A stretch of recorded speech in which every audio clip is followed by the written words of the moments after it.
Your name? PC Harvey from the North East Dog Unit. Who? PC Harvey from the North East Dog Unit. Are you one of these auditors that like... From the North East Dog Unit? That's it. So you got dogs in there? I have. Alright.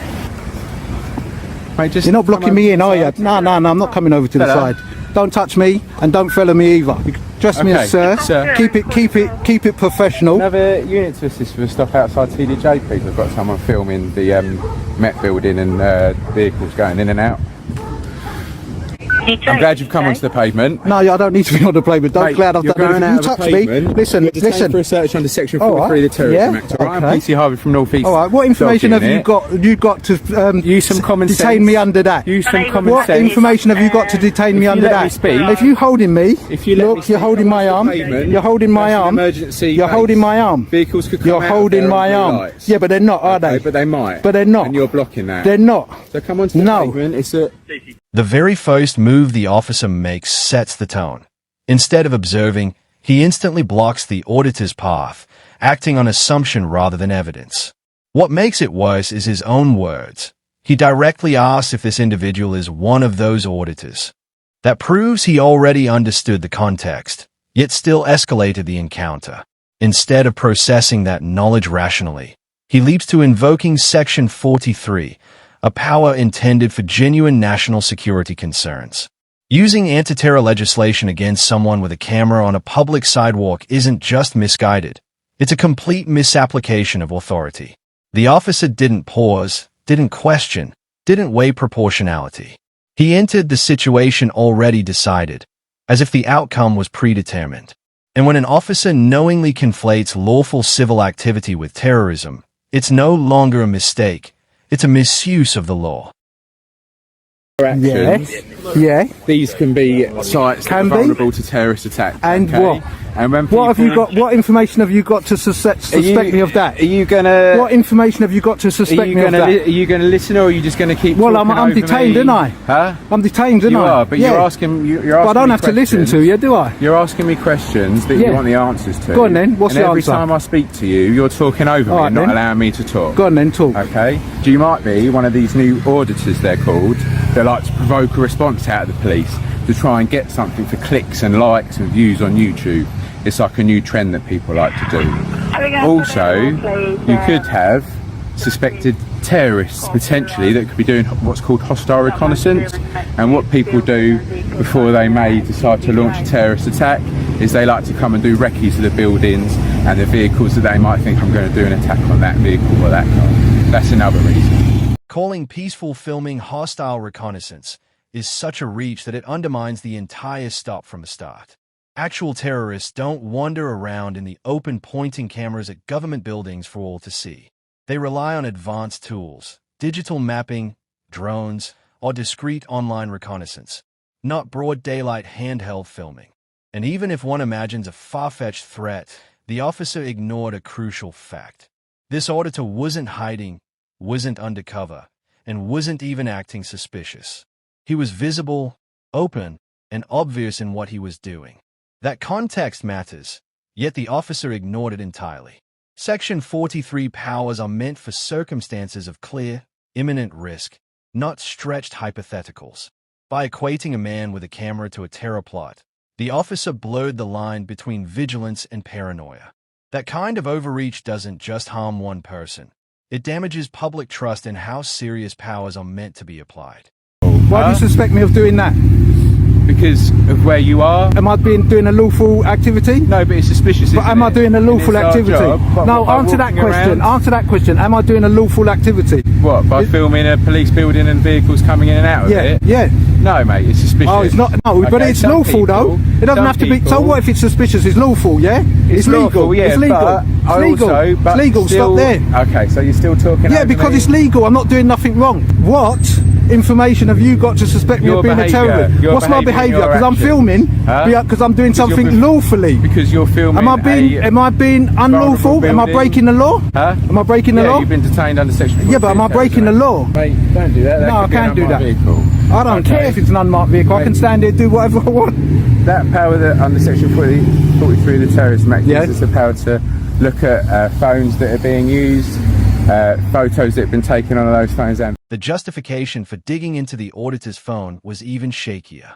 Section 43 gives officers the authority to stop and search when they reasonably suspect terrorism-related activity, but it does not open the door to private digital content. Accessing someone's photos and videos requires a higher bar, usually a warrant, clear consent, or specific powers under Schedule 7, which this case never triggered. Yet the officer tried to casually assert that authority, as if possession of a phone automatically surrendered privacy rights. That's not how the law works. The courts have been explicit. Article 8 of the Human Rights Act protects private digital data from unjustified intrusion. What we saw here wasn't just an overstep. It was an attempt to normalize invasive searches on the flimsiest of grounds. And the most concerning part, he treated ordinary public filming as though it alone created the legal gateway to inspect someone's private life. That is not only disproportionate, it is dangerous precedent. Legally, by stopping me under Section 43. That's few crazy. and far between. No, That's it's not few and far between. No, get your facts right. You can carry on get your recording facts if right. you want, and I'm telling you what's going on at the moment. Okay, I will carry on recording. I'm not going to tell you my name. Okay, can you take your bag off? No. No, okay, so I'm going to search you with it on your back. So turn around and look at the wall. I'm not doing anything wrong. I'm not going to follow your instructions. Alright, you can just sit tight there. Yeah. Do you know what? Your colleague, right, stopped me under Section 43. Okay. Yeah? But I've done nothing wrong. I've been filming here. Yeah? I can't speak on behalf of my No, colleague, but I've been filming, but I've done nothing wrong. I can't speak on behalf of my colleague, can I? Yeah, but I'm filming. It's filming. It's filming. Yeah, but it's filming wrong. Okay. Can I film? I'm just asking you. No, I'm asking you. Listen, I'm asking you though. Let me finish then. Okay, go on then. Every time I speak, you speak both Yeah, that's what he said earlier on. Yeah, you same script. Yeah, no, same because script. I went But here I'm asking you a straight question. Well, answer the question. Yes or no? Let me speak before. Okay. Is that a yes or no answer? Yes, you can speak. Oh, so I can film, yeah? And he's told that to you. I can film. So, if I can film, why is he stopping me under Section 43? I'm not him. I don't know. Okay. All right. You see? So there you go then. He's not you. He doesn't know. If it was him, he wouldn't have stopped me. You know why? Because I can film on the street, legally, lawfully. This entire stop collapses the moment another officer arrives and is asked a straightforward question. Can I film in public? His answer, yes, completely dismantles the original justification. If filming in public is lawful, then the first officer's leap to Section 43 was never grounded in reality. The second officer tries to deflect responsibility, saying, "I'm not him. I don't know." But that very response reveals the problem. There was no consistent, reasoned basis for the detention in the first place. Anti-terrorism powers should never rest on vague guesses or personal feelings. They demand concrete, defensible reasoning. What this exchange highlights is a serious lack of shared understanding among officers themselves, exposing that the stop was built on assumption, not evidence. And once that foundation is gone, the entire detention is exposed as unjustifiable from the outset. Don't put your hand on me. Don't put your hands on me. Do not put your hand on me. I can put this anywhere I like. Don't in your face. No, listen. You are standing close to me. No, you go away. Go away. You step away. Right? Because now you're antagonising me. I'm not antagonising you. Yes, you are. You're trying to escalate the situation. Let me speak. Step away. Step away and do not touch me. Well then, I'm not going to let you speak. I don't want to touch. Look, you're doing it again. You're doing it again. You're threatening me. You are threatening me. You are causing me alarm and distress. You're such a way away from me. You do not need to outstretch your hand. I can stand where I like. Don't put it in someone's face. I can stand where I like. Stop being in my face. I can put this in my face. Oh, do you know? I'm not going near you. I'm not going near you, but I can put it in your face if I like. Okay. That's fine. Yeah, cool. You got an arm distance, I've got an arm distance. That's fine then. But not put it in his face like you were doing. I can do what I want. Like, no, you can't. Yes, I can actually. You can't, my friend. I can. Stop coming near us then. Yeah, look, I'm not coming near you. You're the one that's stepping near me. Move your hand. No. Move your hand from me. My self-distance. All right then, big man. Yeah, whatever. Safety, my friend. Yeah. Self-defined ethnicity. See, you're right in my face now. You're right in my face, so you think you can do it, but I can't. No, it's my safety. Yeah, look, see? My safety. Well, my safety. You and I Look, see? a minute ago, weren't you, my friend? Look, see? There you go, just stand there. That's No, fine. I'm not standing here, I'm moving. I can walk. Well, stay a distance away from us then. Shut up. Moments like this show how intimidation often masquerades as official procedure. The auditor wasn't advancing aggressively or threatening anyone. He was recording, standing calmly, and voicing his rights. Still, the officer suddenly thrusts out his arm, commanding, "Stay back," as though an invisible boundary had been crossed. But nothing unsafe occurred. The move wasn't about safety, it was about control. By manufacturing tension, the officer tried to provoke a defensive reaction, one that could later be spun into grounds for escalation. It's a classic tactic. Create confrontation when none exists, then use the reaction as justification for force or arrest. The reality is, the auditor posed no danger, yet the officer behaved as if he needed to invent one.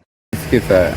Who's refusing? I don't know, what's your surname? Don't use the word refuse. Okay, what's Do your I have to surname? give it to you? No, you don't. Well then. So you are refusing? I'm not refusing. Well, you are. I'm not refusing. I don't have to give it to you. Why don't you understand what you're saying? Do you want to just show us the gallery on the phone of the photos that you've taken in the videos? And You have to do that under the law.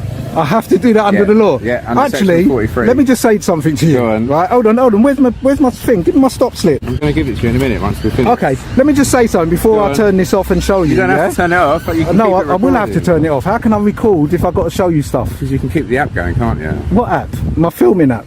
I don't know, whatever you're Well, that's using what to I'm film. filming you. But let me just tell you something. Yeah. Go on. I don't want you to look at my personal property. Right. Yeah. Under Section 43. Yeah.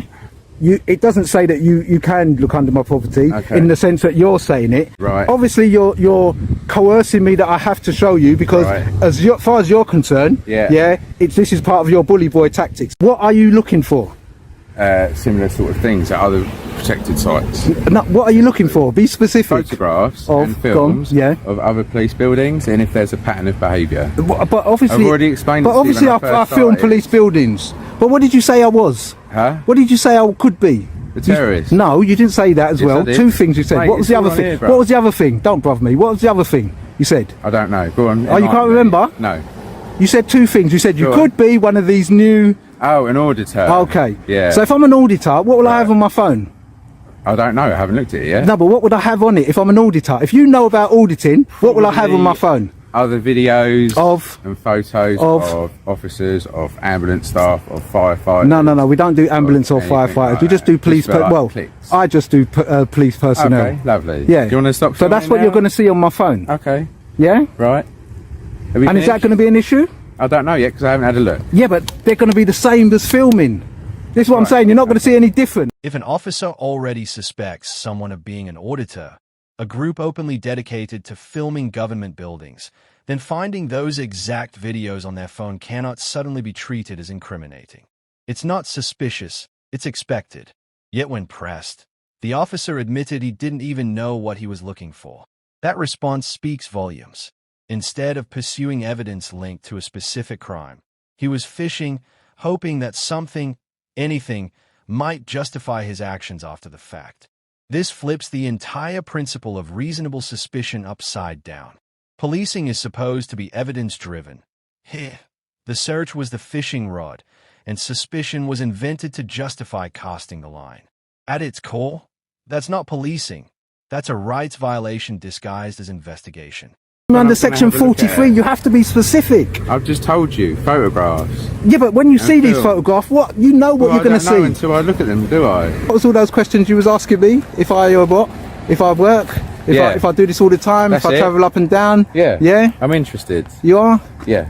Well, when this comes out, be interested because Go on. you'll see Where am I yourself. going to be? YouTube? You'll see yourself. Excellent. You've lost. Mate, You've lost. You've lost because you've illegally I haven't lost detained me anything. under Section 43. Do you know what? You really don't know what you're doing. You've never No, done it look, before, you're just obviously. trying to get You've never seen a the terrorist in your reaction. life. How Yeah. do you know and, that? Oh, I bet you haven't. do Have you you? know? Have you seen a terrorist? I can't tell you, man. Oh, you can't. Why not? No. Why? Because you're that's that big that operational. you're No. so massive that you can't say I'm whether or not not massive. you've seen something. It's like me asking you if you've seen a burglar and you're going to say, "Oh, I can't tell you that."